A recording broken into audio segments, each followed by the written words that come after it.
Mes amis, bien le bonjour. Alors, tout d'abord, j'aimerais formuler un avertissement. Si vous êtes claustrophobe, je vous déconseille de regarder cette vidéo. Je vous prie d'aller regarder d'autres. Alors, vous savez, rien qu'en disant cela, par la perversité des réseaux sociaux, il y a plus de gens qui vont regarder tout en étant « Ouh là, j'ai peur ». Alors, je vais vous raconter une histoire qui s'est passée en 2019. Nous sommes à Port Clinton, dans l'Ohio. Ne cherchez pas sur une carte, c'est une toute petite ville qui a 6000 habitants en haute saison. La majorité des maisons de la ville sont des résidences secondaires occupées uniquement durant l'été parce qu'il y a des plans d'eau autour. Autrement, le reste de l'année, c'est des résidences qui sont vides. On est le 21 décembre, vers 23h30, c'est ce qui est écrit sur le rapport, quand il y a un homme qui se présente chez la police. Il se présente pour expliquer que, voilà, son fils, Harley Dilly, a disparu. Son fils a 14 ans et il l'a plus revu. Vous l'avez plus revu depuis quand? Ah ben, hier matin, c'est vendredi, il est parti à l'école. Il est sorti vers 7h du matin. Il est parti, mais il n'est plus revenu. Donc là, les flics sont un petit peu interpellés. Le gars a mis pratiquement plus de 40 heures pour venir signaler la disparition d'un mineur. Le truc, c'est que voilà, la famille ne l'ont pas vu revenir après l'école. Ils ne se sont pas inquiétés outre mesure. Il avait l'habitude de faire des fugues. Sa maman est partie à la fête. Pendant ce temps-là, l'école l'appelait sans arrêt pour signaler la disparition, l'absence à ce stade du petit, mais n'a pas répondu au téléphone. Ils n'ont pas pu lui laisser de message parce que sa messagerie était pleine. Elle-même, étant en train de s'amuser, n'a pas réalisé que son téléphone sonnait sans arrêt. Ils passent la nuit, le samedi, le voyant pas revenir, ils commencent à se poser des questions, et ils attendent le samedi pratiquement à minuit pour aller informer la police. La police, dès le dimanche matin, commence à prendre les contacts. C'est là qu'ils apprennent qu'il n'est pas venu à l'école. Et puis, rapidement, ils diffusent des signalements de disparition à toutes les polices, de la région pour commencer. Plus tard, l'histoire deviendra nationale. Ils vont appeler, par exemple, les gardes-côtes qui vont utiliser des hélicoptères, qui vont utiliser des bateaux pour aller chercher dans les lacs environnants, sans rien trouver. Ils utiliseront des drones. Également, la police locale va faire du knock and talk. Ça signifie qu'ils vont aller frapper chez les habitants pour essayer d'obtenir des bribes d'informations. Est-ce que vous avez vu quelque chose, entendu quelque chose? Est-ce que vous avez une caméra de surveillance? Vous pouvez nous partager avec nous les fichiers. Peut-être qu'il est passé devant votre domicile. Qui sait? Donc, ils vont collecter des informations de cette manière. Ils organisent également des search parties. Ça signifie ils ramènent des volontaires et puis ils vont organiser des recherches, des battues, pour essayer de trouver ce jeune qui semble être littéralement volatilisé. On n'a pas la moindre idée où il a pu partir.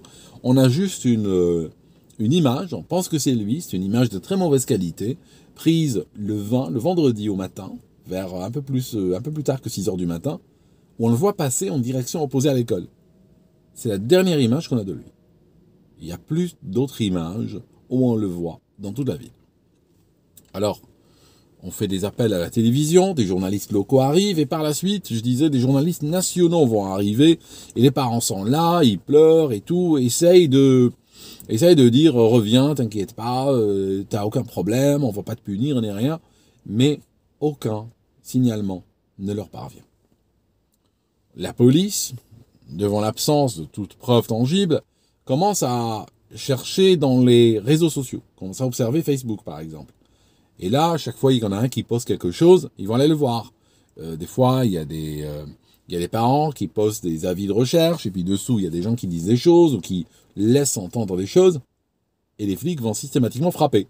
Alors, ils tombent, dans 90% des cas, sur des adolescents boutonneux, qui expliquent moi, je sais rien, en vérité, juste il y a des rumeurs qui disent c'est les parents, des rumeurs qui disent on lui a fait des choses, c'est un crime, et tout. Mais en réalité, il n'y a personne qui a de preuves de quoi que ce soit. C'est juste des rumeurs qui circulent et qui commencent à empoisonner l'enquête. Mais néanmoins, les flics sont obligés, chaque fois qu'il y a un poste, d'aller frapper, même s'ils savent d'avance qu'ils vont rien obtenir. Il faudra attendre janvier, parce que Noël passe, Nouvel An, sans aucune trace du petit. Janvier, l'histoire prend des proportions nationales, la police reçoit du renfort et décide de reprendre l'enquête à zéro. Alors, il y a des maisons vides aux alentours qui avaient été visitées. Alors, visiter, c'était comment? C'était juste des flics qui allaient faire le tour en regardant s'il n'y a pas des traces d'effraction. Genre, s'il n'y a pas, évidemment, une fenêtre cassée, s'il n'y a pas un cadenas coupé jeté par terre, ou une porte ouverte. Donc, ils ont regardé parce que ils savent que les adolescents sont souvent attirés par les maisons vides ou les locaux vides. On les trouve des fois dans des squats, des maisons abandonnées, des garages, des hangars. Parce que ça leur permet de se rencontrer, de fumer, de boire, tout ça. Donc, ils se disent, les adolescents sont naturellement intéressés par ce genre de résidence. Il y a une maison en particulier qui est à 200 mètres du domicile du jeune Harley. Elle avait été visitée par la police, c'est-à-dire qu'on en a fait le tour. Il n'y avait pas de trace d'effraction. Mais ce jour-là, vu que l'enquête a pris une autre tournure, ils ont décidé de rentrer dans chacune de ces maisons vides. Et là, ils ont téléphoné au propriétaire qui aimablement a accepté de leur donner les clés. Et donc, les flics arrivent. On est le 13 janvier 2020. Le jeune a disparu depuis 3 semaines. Ils vont ouvrir la porte. Il y a plusieurs serrures qui sont bien verrouillées. Ils ouvrent et ils rentrent.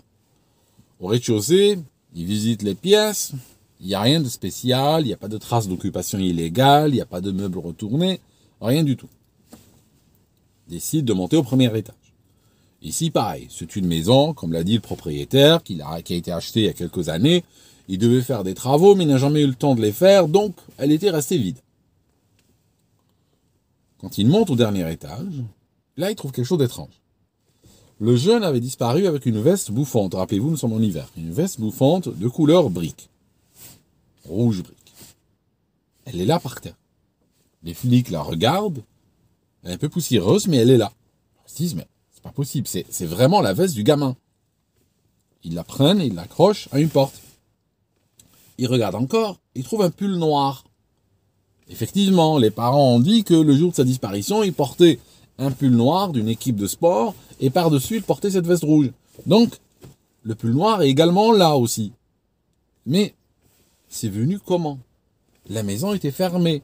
Il n'y a pas eu de traces de fracture. Et on trouve les éléments indiquant que la victime était là ou passée par là, alors que tout est fermé. Nous sommes dans ce qu'on appelle, dans la littérature policière, le mystère de la chambre fermée, ou le mystère de la chambre jaune, comme on peut le trouver dans un des romans d'Arsène Lupin. C'est-à-dire, c'est un thème qui a été exploré par énormément d'auteurs de séries ou de livres policiers. C'est qu'on va trouver une pièce ou une maison locale fermée, il n'y a pas de trace d'effraction, il a été fermé même parfois de l'intérieur. Et puis à l'intérieur, soit on trouve une victime, soit les traces d'une victime, soit un mort assassiné. Et on ne comprend pas comment ça a pu se faire parce que c'était fermé. On est à peu près dans ce cas-là. Alors les flics regardent autour et voient qu'il y a un trou dans le mur. Un trou dans le mur. Et ce trou-là, en fait, c'était une cheminée. C'était une cheminée, dans le sens où il y avait probablement, à un moment donné dans l'histoire de cette maison, il y avait une sorte de chauffage, d'accord, une poêle, qui était là. Et puis ce chauffage avait un tuyau, d'accord, un tuyau de dégagement donc de gaz, hein, et puis ce tuyau-là rentrait dans le mur, d'accord, à peu près 1,80 m de haut. Donc ce tuyau rentre dans le mur. Ce chauffage a dû être enlevé bien longtemps. Et ce trou-là était fermé par un cache. Or, le cache, on le trouve par terre. Alors, on commence à raisonner, on se dit, est-ce que quelqu'un de l'intérieur de la cheminée n'a pas donné un coup sur le cache, qui est donc par terre, et que par la suite a trouvé des raisons de jeter ses habits, pour signaler sa présence ou pour toute autre raison. Il ramène une caméra, commence à pointer à l'intérieur, il fait trop sombre, il voit rien. Bon, il y a un flic qui décide d'utiliser une autre méthode, prend une chaise, monte dessus, passe le bras, touche, et là, ils sent une présence humaine. Les flics sortent tout de suite, et puis ils demandent un mandat de perquisition. Même si ils avaient l'autorisation d'être là, il faut aller plus loin cette fois-ci, il faudra probablement de la casse, donc ils décident de demander un mandat. Ils vont tout de suite chez le juge, qui leur signe un mandat, ils reviennent avec, et puis là, il y a des renforts qui arrivent, Et puis il commence donc avec une masse à taper sur le mur en dessous de ce trou pour essayer de dégager cette cheminée. Quand il casse le mur, il trouve la cheminée. Le jeune qu'il cherchait est là-dedans. Alors le jeune, il est habillé seulement en caleçon. Il est mort, bien entendu, il est mort depuis longtemps. Il est habillé seulement en caleçon. Tous ses habits en haut ont été enlevés et jetés visiblement par le trou. Ses habits d'en bas, donc son pantalon et ses chaussures, sont au fond de la cheminée. Alors on essaye de théoriser. Alors la cheminée, pour vous donner une idée de la taille, elle fait 33 par 23 cm. Ça correspond à peu près ceci. D'accord, je vous ai fabriqué une forme. Alors ne regardez pas la partie externe qui peut vous donner l'impression que c'est grand. Regardez que cet espace. Alors pour vous donner une idée, j'ai ramené une feuille A4. C'est à peine un peu plus grand qu'une feuille A4. Une feuille A4 fait 21, c'est un standard international, 21 cm de large et puis 29,7 de long, donc 30 cm à peu près. Là, on est juste un peu plus large qu'une feuille A4. Si je cherche à passer dans une cheminée comme ça, hein, vous regardez que je vais être coincé au niveau des épaules. Hein, c'est pas possible. J'ai tenté avec un gamine de 5 ans, ma fille. Alors tout simplement comme ça passe pas. D'accord. Même comme ça, un gamin de 5 ans ne passe pas. Comme ceci, un gamin de 5 ans passe, mais en laissant à peu près 2 cm de large, hein, sur la largeur, en laissant à peu près 2 doigts comme ça, et sur l'avant, en laissant à peu près une main. D'accord. Donc, qu'un gamin de 14 ans ait décidé de rentrer par là, semble quand même assez incroyable. Sauf que, juste pour le détail, ce jeune Harley Dilly était plus menu que la moyenne à 14 ans. D'accord. Mais malgré tout, ça reste quand même incroyable qu'il ait décidé de rentrer dans cette cheminée. Donc, qu'est-ce qu'on imagine? Sur le toit de la maison, il y a une cheminée. Pour accéder au toit, il y a une sorte d'antenne. Il y a un pylône d'antenne qui monte tout le long de la maison. D'accord? Et voilà ce qu'on imagine. On imagine que, le jour de sa disparition, il a voulu rentrer dans cette maison. Maison vide, il a décidé de rentrer. Donc, il va escalader le pylône, il escalade, il arrive sur le toit. Après, il marche sur le toit, il arrive au niveau de la cheminée. Et il décide d'entrer dedans, les pieds en avant. Parce que ce qu'il a imaginé, c'est que, si vous regardez la cheminée telle qu'elle est décrite dans le rapport de police, si vous regardez, elle n'est pas lisse à l'intérieur, elle n'est pas complètement lisse. Ça signifie qu'elle est faite en briques, mais par endroits, il y a certaines briques qui vont faire des protubérances à l'intérieur, parce que c'était du sale travail en réalité. Alors, certaines briques vont rentrer à l'intérieur donc du volume de la cheminée, alors que d'autres vont plutôt s'en éloigner. De sorte que ceci va laisser des aspérités, négatives ou positives, permettant à quelqu'un d'escalader. Ça signifie que quelqu'un peut prendre appui sur ces aspérités-là, donc soit poser son pied sur une brique qui sort un peu, soit poser son pied à l'intérieur d'un espace laissé par une brique mal placée ou manquante. Et donc, qu'est-ce qu'on imagine? On imagine que il arrive au niveau de la cheminée et il décide de rentrer dedans. Alors, il va envoyer ses jambes au départ et puis il se laisse glisser en espérant faire un petit peu comme le Père Noël. Ça signifie littéralement sortir au niveau d'une cheminée qui se trouve quelque part dans la maison. Le problème, c'est que cette cheminée était fermée. Ça veut dire qu'elle descendait sur 5 mètres et après elle était complètement fermée. Elle arrivait nulle part. Et en réalité, elle descendait même pas dans les étages plus bas. Elle était juste au dernier étage où anciennement on avait installé un chauffage. Donc, quand il a sauté, il s'est retrouvé justement dans cet espace.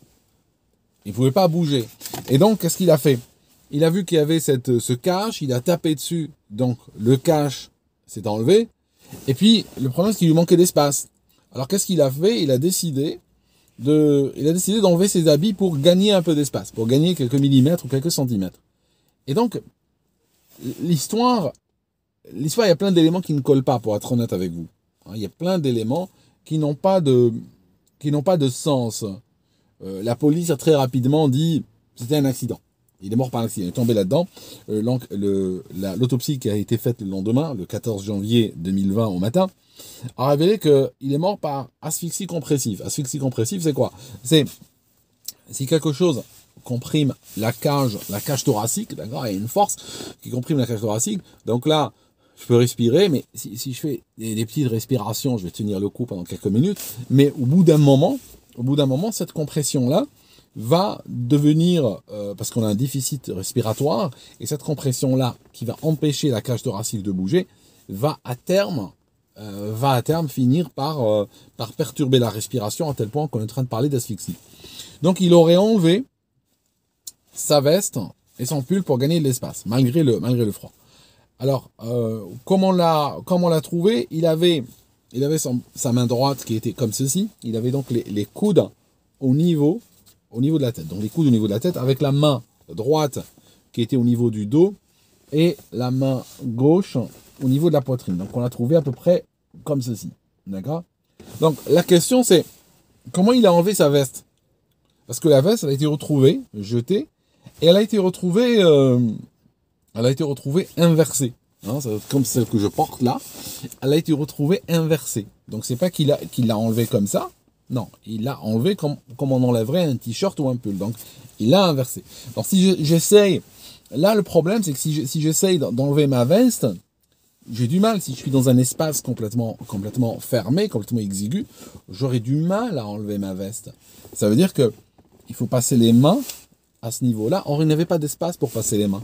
Donc comment il a fait pour enlever sa veste? Alors on peut imaginer qu'il l'a enlevé comme ça. Mais vous voyez que ça n'inverse pas, hein, si je fais ça, d'accord? Ça n'inverse pas.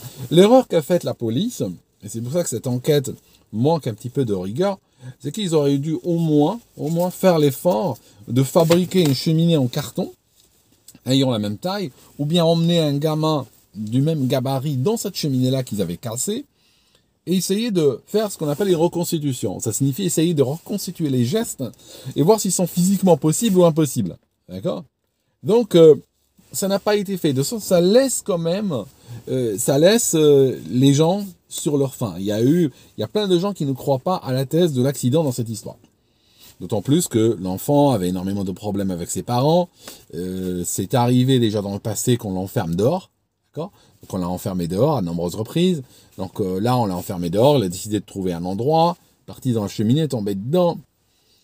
L'autopsie indique aussi un hématome cérébral. À quel moment il y a eu un hématome cérébral? D'accord? C'est dingue. Parce que s'il y avait un hématome cérébral, donc il a reçu un violent coup sur la tête, alors comment il a fait pour être encore conscient et enlever ses habits et jeter le truc? D'accord? Si on l'avait tapé sur la tête. D'accord? Violemment. Il y a des choses qui ne collent pas. Mais en même temps, même si on pense à un meurtre, si on pense qu'il a été tué, on a du mal à imaginer un scénario crédible. Parce que quelqu'un va le tuer, et puis le tueur, il va monter avec, il va escalader l'antenne, arriver jusqu'en haut de la maison, et le jeter dans la cheminée. Ça n'a pas de sens. Vous voyez? Et puis, comment ça se fait que les habits finissent à l'intérieur? Donc, imaginons même qu'un tueur le tue. D'accord? Ok, il va le jeter dans la cheminée. Mais pourquoi alors les habits finissent dans la pièce? D'accord? Ça n'a pas de sens. Vous voyez, il y a la thèse de l'accident est très mal construite dans ce dossier. Il y a des choses qui manquent. Et la thèse de l'assassinat aussi, on a du mal à la visualiser. D'accord? Donc le jeune, il est dans sa cheminée.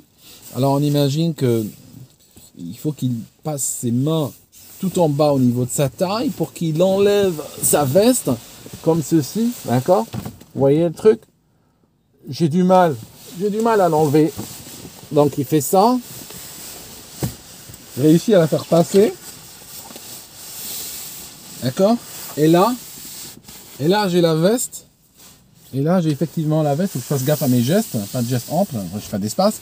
Mais vous comprenez? Ouais, si là, j'ai la veste inversée. D'accord?